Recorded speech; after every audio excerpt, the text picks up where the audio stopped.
right.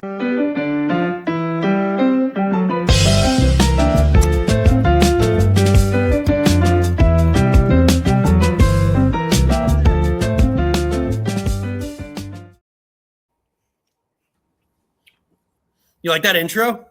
I like the cigar is what I like. I don't know what this one is. It's pretty good. It's all right.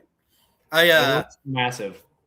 A little fun story. I was in DC a couple weeks ago, and Giovanni told me about this bar I had to go to. Check it out. I'm flying solo, so I just zoom on over there after trying to peek at the White House, and it's a what's the word? Yuppie, like Yuppieville, like DC yuppie. That's your thing. Yeah, that's my thing, right? Like I look at the menu, I was like, we're gonna drop some dime here, but I'm gonna enjoy it. I was gonna get some, oysters and martini and do the whole thing. And before I order, I'm sitting there trying to switch my plane tickets and watch my car get a ticket for being parked in a motorcycle zone. That was cool. DC, what do you expect? So I finally go to order. I have to go to the bar, and there's this older dude sitting there, and he has a hard travel case for cigars. I was like, "Oh, you got some cigars in there? Like, you rolling around empty?" He's like, "No, I'm about to head to this cigar lounge." He's like, "The last legit cigar lounge in DC proper." He's like, "There's so many rules, it's hard to keep them open, but this one's been around forever." That would be a thing. He's like, "I've been smoking cigars for like 15 years." It's like, holy crap, okay. He's like, "You ever been there?" I was like, "I'm visiting DC. I leave tomorrow." And he's like, "Oh, next time you come into town, you should try it." I was like, "Why don't I just not order the mussels here and I just go smoke cigars with you?" And the guy's like, "I love that." So me and this old dude just walked down the street to this cigar lounge, and he and I just traded war stories for an hour and a half and smoked cigars. What a pull. The one that I got had it, the little torpedo end on it, and it smoked really good. And so I'm trying to, see what it's like. So that's what I did. Live through him with your story. Yeah, exactly. I'll think of this old man. He was retired. I think he said 26 years in the Army, worked at the Pentagon for a couple different tours. He was a legit old dude. No, dang. What you really should have done is got some conspiracy stories out of him, because I'm sure he has some. Well, he's got info. Yeah, he's got info for sure. I ran into some of those also. I just won't tell those stories on the podcast. Did he have info about Rory sucking absolute massive things today? I sent you and G made up shot link data thing. I typed up in ChatGPT. Yeah, I was laughing out loud to those. They were actually funny. Something about light blue top, dark blue bottom, lost 4 strokes on average going back to 2000. I didn't think that was going to come true because yikes. I bet you it was 3.4 strokes for the field, and I bet you it was. I mean, I don't know what it was on the back nine, because you said it was like 9.6 for him on the front. So obviously like a stroke. I bet you it was almost identical to what you said. Oh yeah, 100%. Yeah, the back he lost 1.41. That's all. Yeah. The crazier one to me is he played even golf on the front, and lost nearly a full stroke. Well, it was a shootout, dude. Yeah, the whole field was going under on the front, and then he just it was bananas. Turned it on. Because what did you say, Matt? It was like, was it 5? Or maybe you said it, Haiti. It was 5 strokes to the 5 people over par. No, yeah, today? Right before Rory hopped on, out of the whole field, there was only 5 people that weren't under. Yeah, nuts. Oh, it's insane. Yeah, when Rory shoots terrible. Yeah, just what do you shoot? 73. Yeah, he went from having a 6-shot lead to just absolutely bombing it. I don't even know how that happens. Keeping it on the Rory shooting over par on a Saturday. I pulled together a stat. I was telling you guys I was pulling together a stat. I asked the group chat, like, oh yeah, has anybody won the Masters and been over par on Saturday? I didn't want to pull stats for Sunday also, so this is a Saturday stat. Which is what I want too. I want Saturday stat. So your response immediately was like, has to be 0, right? And to be honest, that was kind of my initial thought, was that it was going to be 0. Yeah. So I picked an arbitrary year, 1988. Go me. And it has happened. Let me back out of this. 1, 2, 3, 4, 5, 6, 7 times. Since 80. Since 88. Since 88. Yeah, I didn't want to go further back than that because I wasn't alive yet. And technically, I was alive for the Masters anyway. Yeah. So, yeah, back to 88. It's happened 7 times. And one guy has done it twice. Can you name that one guy? Over par round. Happened twice. On Saturday. Tiger Woods. Not Tiger Woods. Oh. Nick Tiger's Faldo. had a lot of bad rounds. Who? Ricky Fowler? What'd you say? So Nick Faldo. Oh, Nick Faldo did it twice. Yeah. Well, when he went back to back. 88. What did he do? 88, 89? And so not back to back, 89 and 96. So in 89, he shot a 77. 77 on Saturday. What a And he legend. won And that's when he went back to back. He went 88, 89, I think. No, it was well, he may have. The second time lead? he did it was in 96. What lead did he have going into that 77? Oh, 100?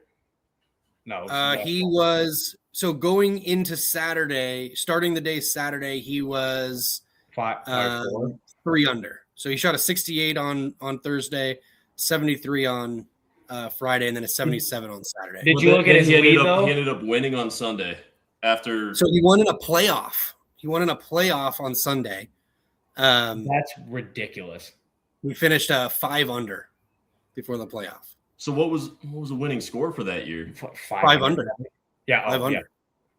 But I think And so. then, Faldo, that was when he went back to back. I'm pretty sure 88, 89 is when Faldo went back to back Masters. You may be right. I was just looking at the Saturday round, totally. but I know he's won 3. And then he did it again in 96, and his he dominated. To the field. He finished 12 under, shot a 73 on Saturday. He won it. It happened again in 99. Olafable shot a 73 on Saturday and won by 2 over Davis Love III.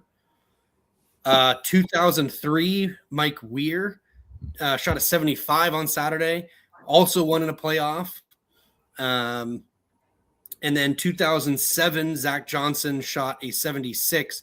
Now, this is an interesting one because I think somebody put it in the group chat. Everybody was over par. Zach Johnson was +1. That was the winning score. It was +1 in 2007. And then the last time, no, we had 2 more. Sorry. I think the last one's going to surprise you. I'm going up in the years here. Okay, yeah. So let me see if you can guess. So the last one I gave you was Zach Johnson in 07. Yep. There's 2 more, and it's 2 names you obviously are going to know. Guys that still are playing golf today. Yeah. And they're champs with going over on Saturday. So one of them I'm guessing is Spieth. Who do you think the other one is? Not Spieth. Okay.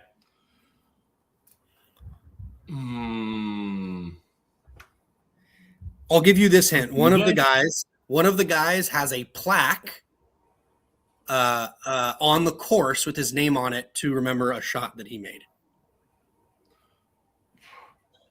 The only one I can think of is Tiger 16.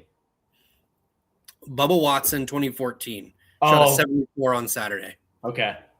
Wow. So the plaque obviously is back in the trees. Yeah. The one that they played today on in that commercial. Yeah. I know, played it a billion times with the kids. I know you and I have talked about this, Matt, but for the group, what do you already know because we looked it up. What do you think what's the average winning score at Augusta? The average winning score? I think I looked this up a while back. You and I have looked this up multiple times. I want to say it's somewhere around -9 or -7. It's 9. Nice. Good. 9. Okay. Yeah. I thought it was 12. Yeah, I knew it wasn't insane because I think G and I have talked about this before, and it comes up when people talk about rolling the golf ball back. And I'm like, we don't need to roll the golf ball back. And I'm a stand on that. Like I am very staunchly against rolling the golf ball back. And the reason is because you can do things to the course to keep people from scoring. I mean, and when you go to the majors, right, that's what, everybody looks at. when you go to the majors, the winning scores are not overly impressive, right? Every once in a while you have a crazy low year, right? Dustin Johnson in the fall, right? I think he was well into the double digits, if I remember right. Record low of 20. So right. So it happens, but it's not normal, right? So before we forget, there is one other guy, and he won by 4 strokes, and he shot a 73 on Saturday. Name that Rom? John Rahm, 2023. What a pull! Yeah. Nice. That was not even in my head. Yeah, 2023 shot a 73, and finished 12 under. So all these scores, right? 12 under, 8 under, +1, -7, -8, 12, and 5, right? So kind of what we were just saying, these scores are not overly impressive, and guys shoot over par on Saturdays. And to be honest, seeing how much over par some of those guys were and won, I say that Rory's not out of this thing. I mean, he can't play golf like he did today, obviously. Yeah. But he's not out of this tournament. He better hope that Cam Young isn't playing how he did today. I think Cam Young ended the day nearly 6 strokes to the field in strokes gained overall. Same with Scotty Scheffler. I think Scotty Scheffler was in the mid-5s. So those guys played insane. If Cam Young plays half as well as he did today, he's getting fitted for a green jacket tomorrow afternoon. And that's pretty exciting to me. He looks terrifying. I mean, his back 9 was just like he hit everything. I mean, everything was 10 feet or less. I mean, he looked disgusting on the back. Do you think this is kind of just one of these thoughts that I've had watching the last few days? Does this Masters, other than the sick leaderboard, and we'll get to that, does this Masters feel a little bit different than some past tournaments? We'll say in the last 7, 8 years, 10 years. You go ahead. Does it feel any different, like score wise?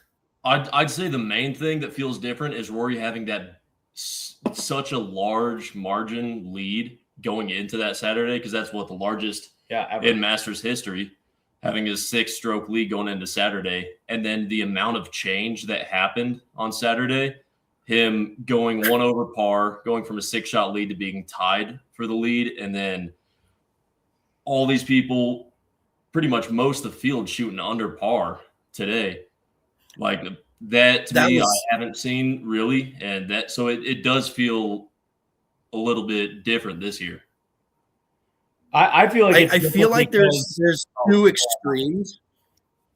At least what I've noticed is it feels like there's 2 extremes of there's guys that are playing really, really well, and then there's a weird amount of guys that are not playing that well. Like I'm not used to seeing Bubba Watsons and the Bryson DeChambeaus being so far over par.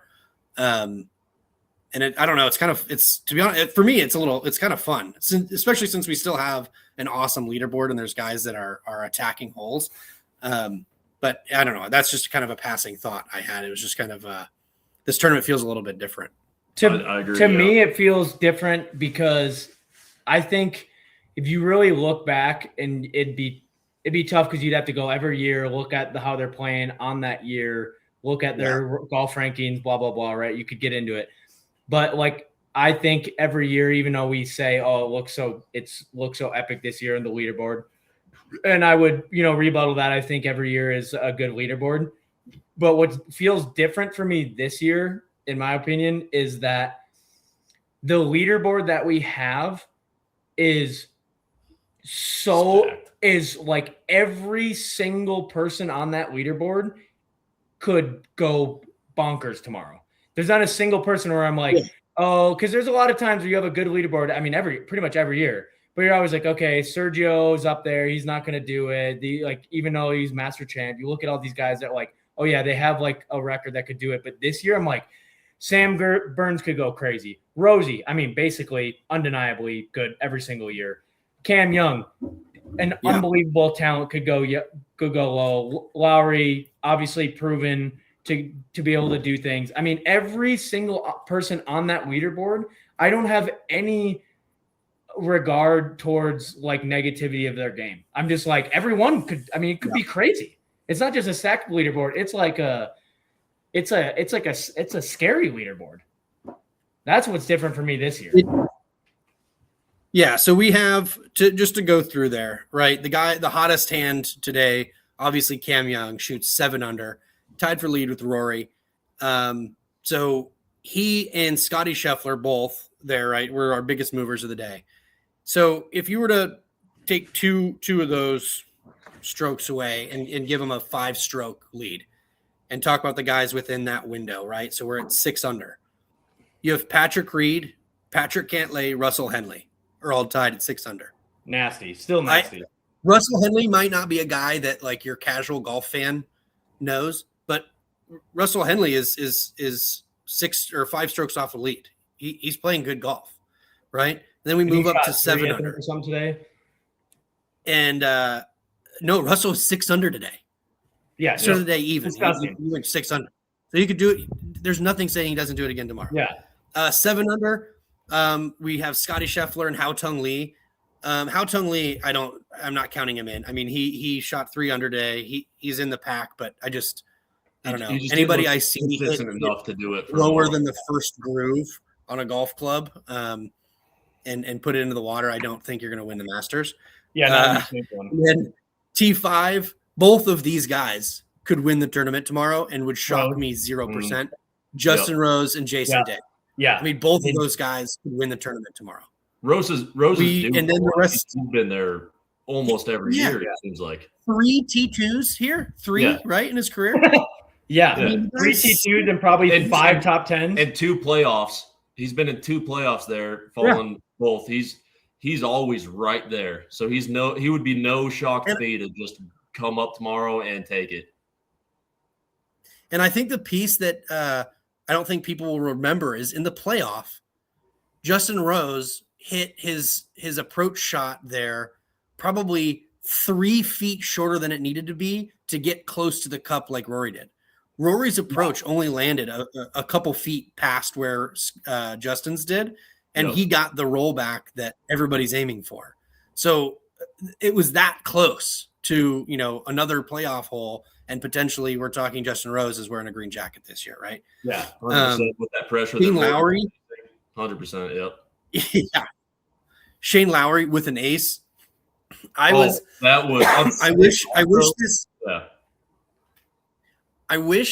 this sounds like I'm making it up. I was in the process of texting the group chat.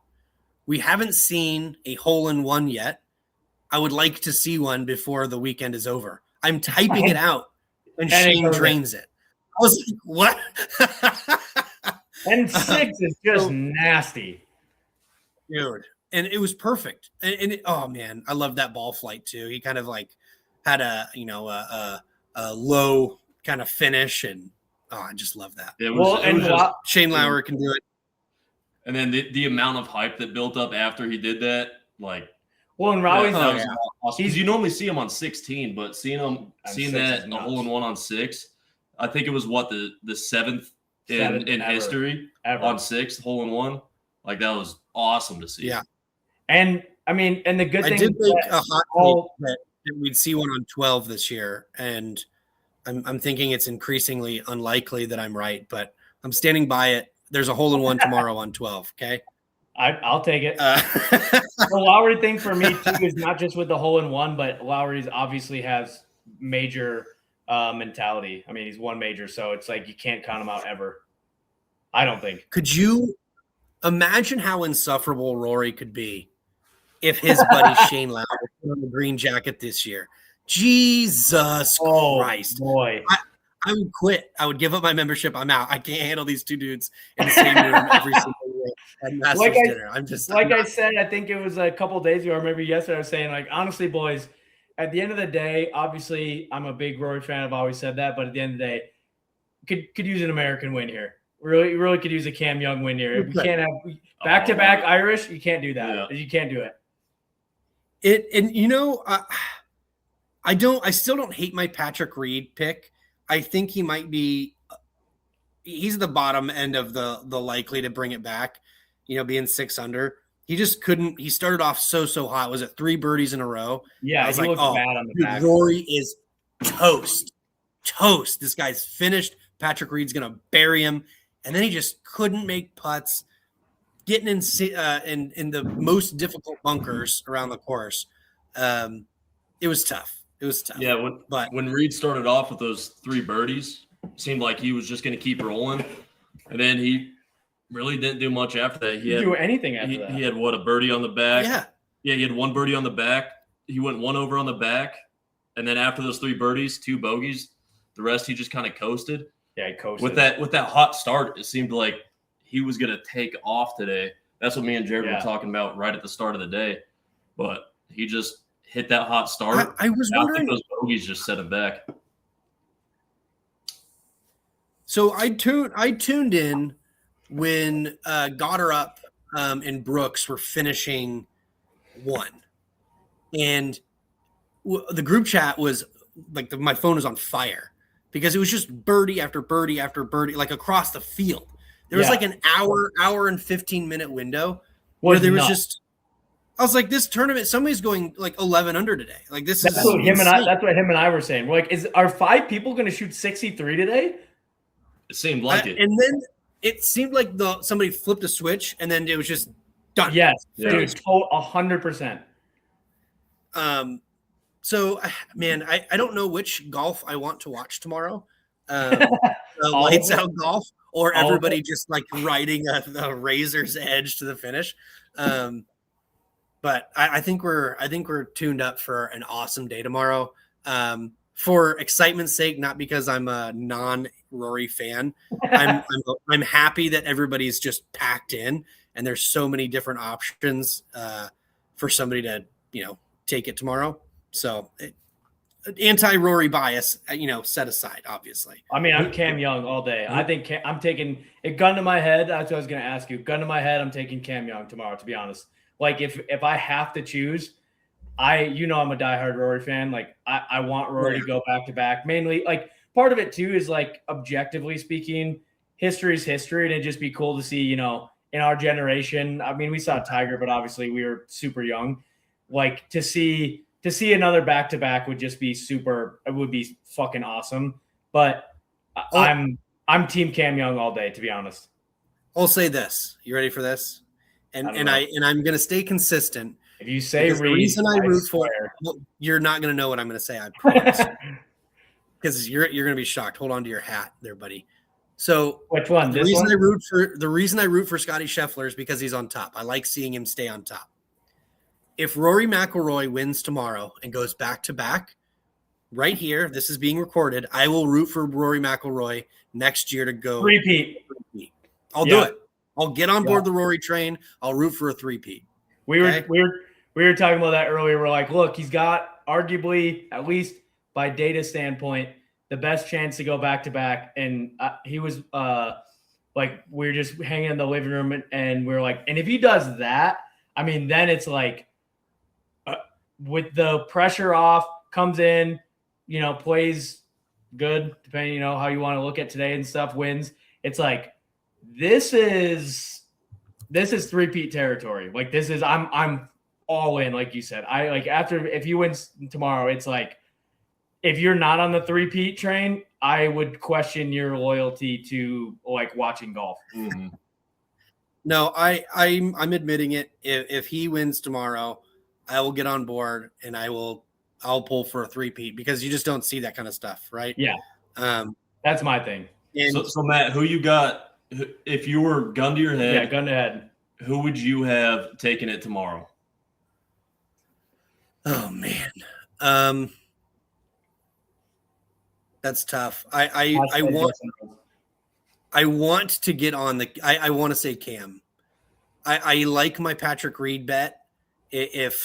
Man, I think I would jump on the Cam Young train for tomorrow. Love it. I love it. It's hard not to with how he played today. He's just he's one of those guys, right? That just, we always have fun in the chats when we're like, oh, who's your, what foursome would be fun? And you kind of create these different rules where you're like, what kind of group would you put together? And Cam Young seems like one of those guys who's probably sneaky fun to chill with on the golf course. Totally agree. and he doesn't look like a dude who fucking rips bombs either. And it'd be fun to watch. I think he looks like a guy that rips bombs. Well, you just say that, man. All right. You're fine. You're an anomaly. Is that the word? Anomaly. Short dude who just pipes it.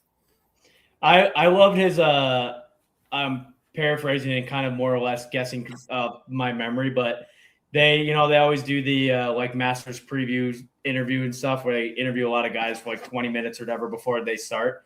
And one of the questions was something along the lines of like, hey, you've been winning lately, you won the Players, like going into this weekend, like what, can you win the Masters, whatever. And he's just like, kind of is almost like offended by the question. He's kind of like, I'm just playing good golf, and that's like what I do. I don't really understand why you would question it. And I just thought it was like such an unbelievable answer for him to just be like almost mad, like almost him is. I could just see in his mind like, I'm the GOAT. Why would you even like think I couldn't win this tournament? Yeah. It was just so funny to see him taken aback. Like, wait, was that meaning you don't think I could even like win this tournament? Like, that's crazy. And I just love that mentality, like seeing him answer that question, the mentality of him being like, of course I can win this tournament. Was just, I saw that and I was like, yes, that's my dog right there. I think you see that too often. I think people forget that these guys that aren't necessarily household names are still professional athletes and the top echelon at the thing that we're watching them do, right? I'm not knocking Russell Henley, but I already mentioned him once. Like, casual golf fans don't really talk about Russell Henley. Russell Henley is one of the best golfers on the planet, and it's not close, right? Yeah, fact. The Brian Scalabrine. Do you remember Brian Scalabrine? The white chocolate, the big. I think he's like 6'11", played for the Boston Celtics, won a championship with them. He's famously had a quote that says, "I'm closer to LeBron James than you are to me." And these guys, that's awesome. Guys, these guys are closer to Tiger Woods than you are to them. Like, it's a massive gap between you and them. And the guy between them and Tiger is not that great. It's similar to the quote that I know you love when Kiz is playing. He's like playing, I think it was like a YouTube video or something like that. You know what I'm going with. Barstool Sports, Yeah, and he like just he's bantering with these guys. They're playing bad or whatever, and he I think he dunked a shot or something. Hit a crazy shot, and they're like, "Whoa, how does this happen? Whoa, what the heck?" And he just like looks at the camera, looks at him. He's like, "This ain't a hobby." It's like I think that's one of the best examples of what you're saying is absolutely. You thought this was a joke? You thought we were just out here just whatever drinking with the boys? Like, this is a good game that I am really, really good at. Right, exactly. So we're coming up on a half hour. I did want to say, besides Rory, was there anybody else that was disappointing? Because I have one, and I think if you listen to me talk, you know who it's going to be. Are you talking for just Saturday or whole tournament so far? Let's just say Saturday, because this guy I have a lot of high hopes for, and so I'll just say mine first. Chris Gotterup. I'm a huge Gotterup guy, and he just didn't. I think he shot one or two over. Hold on. I'm looking. I thought he might have a chance. I think he birdied or eagled 2 today. And so I thought he was going to be in it. I thought he'd be, I didn't think he's going to win the tournament, but I thought, a T15 would be pretty solid for the guy. And that's, probably not going to happen. He put it to like 3 feet to eagle on 2. Like he just tapped in. I would say my bummer for the day was, and if I'm being super honest, I've talked to you about this, Matt. Talked to Tyler about this going into today. My bummer / how do you say this? Super bummed, but also not surprised at all is Fleetwood. I had so much expectation for him, and I wanted him to play so good, and then he just botched it, and I was like, oh, he was right there. Speaking of Fleetwood, go ahead. Give me your 3. I have a bone to pick with Fleetwood. Yeah, my 2 picks coming into this week, I told Jared this about 2 weeks ago.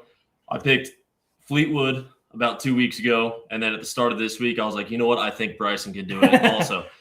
Unfortunately, Bryson didn't even make the cut. Yeah. But as for Saturday, Fleetwood had a great – no, I wouldn't say great. He had a good Thursday, Friday. Yeah. He was sitting right there doing good, but shooting one over today. He started off decent. Par birdie bogey.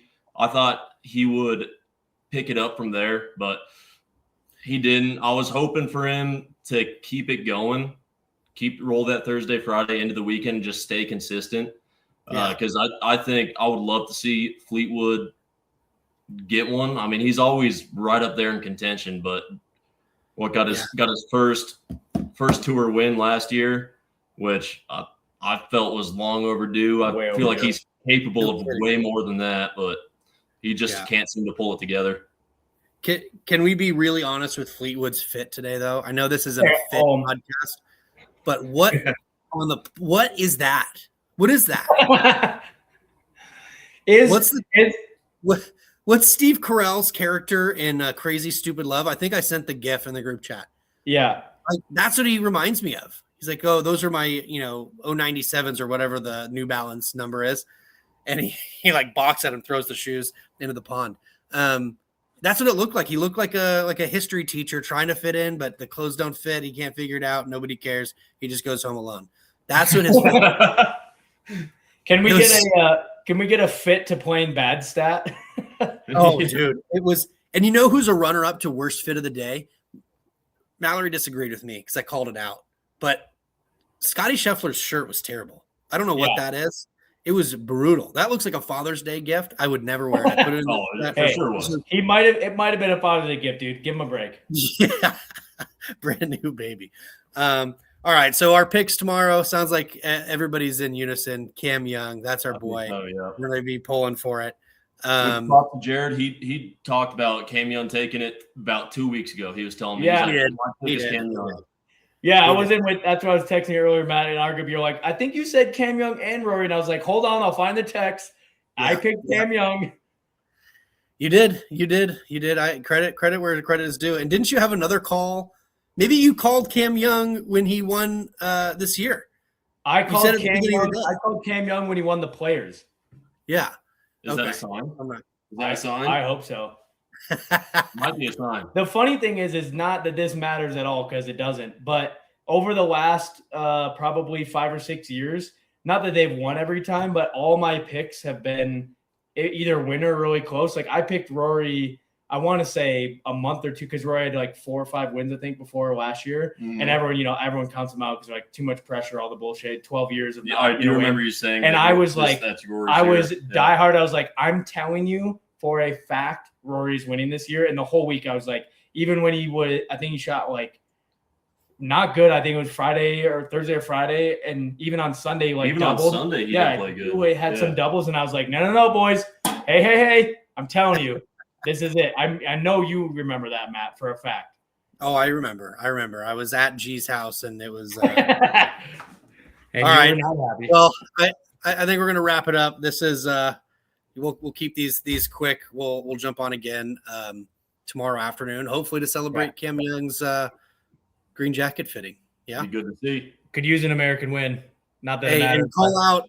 I usually put it here. Scratching the hack. This is episode 1. Scratching the hack.